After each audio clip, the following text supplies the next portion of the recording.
Hi guys! So, ayun, lalabas nga sana kami ng aso ko. Kaso lang, biglang lumindol.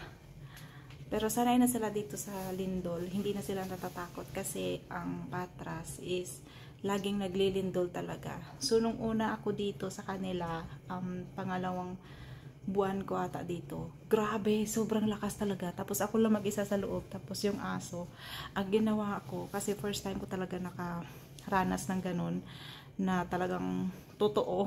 So, ang ginawa ko, binitbit ko yung aso. Tumakbo kami sa labas. Bit ko yung aso. Tapos tumawag ako kay amo. Sabi ko may lindol. Tapos natawa sila sa akin kasi sabi na, anong ginawa mo? Sabi ko, unang pumasok ko sa isip ko yung aso. Kaya tawa sila, natawa sa akin. Tapos ngayon naman naulit. Pero ngayon parang hindi ganun kalakas. Tumayo kasi ako nag-CR kasi nga ilalabas ko sana yung aso. Biglang yung mga baso na yan, naginig ganyan. Sabi ko, anong nangyari? Tapos, yun, naano ko na ay, may lindol. Pero parang wala na sa akin kasi nandyan sila lahat sa taas. Tapos umakyat ako, sabi ko, yun nga, may lindol. Tapos sabi ni amo, natatakot ka ba? Sabi ko, hindi naman. Kaya lang, syempre, pag sobrang lakas, siguro, kailangan lumabas ng bahay, di ba? Pero sila kasi wala. Higa lang, kaupo lang, parang ganun. So yun, tapos tinawag ako ni among babae at binigyan niya ako ng pera. So panggastos ko na pag wala sila kasi aalis nga sila bukas. So ayaw ko sana tanggapin kasi nahiya ako. Tapos sabi niya hindi pwede kasi lalabas-labas kayo ng aso tapos ikaw kailangan may pera ka. So ayun, ang saya.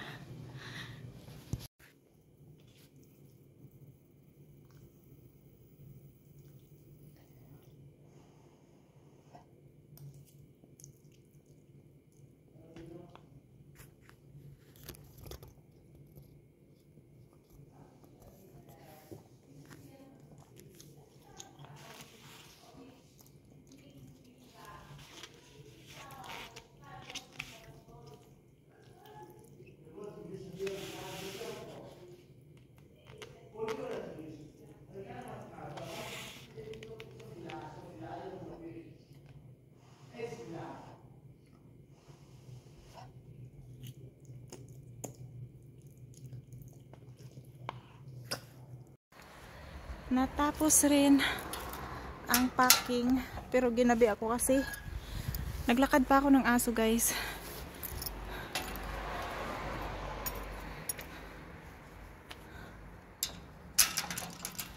So ayan, nandito na ako sa may apartment ko.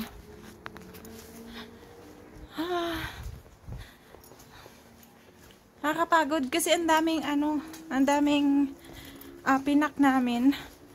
8 luggage yun. Pag dalawa sila, 4 kasi sila. So, ayun. Dito akong dumadaan sa likod ng bahay. Kasi yan sa taas. Ano yan? Bahay na yan ng nanay ng amo ko. Nandito yung pusa ko. Sa kama ko. Kita niyo yan. Kita niyo yan. Yan. Andyan ka ha? Hi! Nakatingin lang siya sa akin. Higa sa kama ko. Ay, nako. Ang balahibo nun, panis. Nako. So, ayan, automatic ilaw yun dito.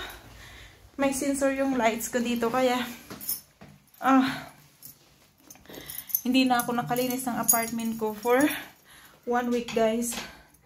Sobrang strict yung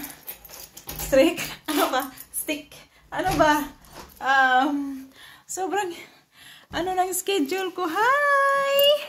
How are you? Siya ang sumasalubong sa akin pag uwi. Diba?